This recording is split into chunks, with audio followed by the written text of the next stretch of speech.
We build our physics on top of our intuitions, and the intuition for a very long time, as represented in Newtonian physics, is that time is a river that flows past, and we passively track that. And then with Einsteinian physics, the idea was, okay, well actually it can stretch or squish depending on your frame of reference. But I think it's a lot worse than that, and that's what I'm going to tell you about very briefly.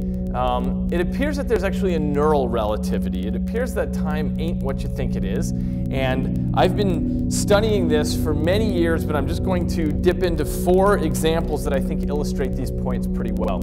If you have a moving object, let's say in this case a ring moving to the right, and you flash something right in the middle while it's moving, that's what actually hits your retina on the top. But what you perceive is that the ring was ahead of the flash. The idea is that when you have moving objects in the world, by the time the light strikes your retina and you process the information, the moving object has moved on, so maybe what the brain's doing is guessing ahead. It's so weird because I'm asking people what they see at the moment of the flash, and their answer depends on what happens in the future of the flash. So there's only 2 possibilities here. Either our subjects are clairvoyant, which you don't think is happening, or the perception that we attribute to some moment in time actually depends on what happens next, in a little window just after the event. What this very simple experiment shows is that there's a window of time after the flash that all gets subsumed into what you believe you saw at the moment of the event. This is about 80 milliseconds here of information in the future of an event influences what you believe you saw at the time of the event. I think the moment now occurs. It's already happened, right? It takes neural signals are shockingly slow. They move around the brain. Some neural signals are moving at 1 meter per second. Think of how slow that is compared to the speed of electricity.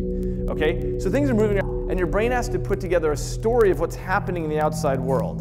And by the time it's done that, the moment now is already gone. I've been suspecting for a while that probably what the brain does is it waits for the slowest signals to arrive before you have a perception. So it turns out that if I touch your toe and your nose at the same time, you will feel those as simultaneous. Well, that's really weird, right? Because the signals from your nose reach your brain essentially right away. The signals from your toe have to climb all the way up your spinal cord to get there. So when your brain receives the signals from your nose, does it say, okay, I'm not going to perceive anything until I see what else is coming up the pipeline?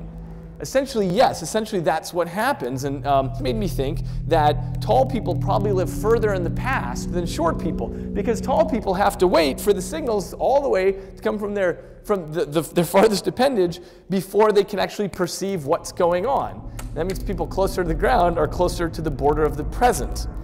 Okay.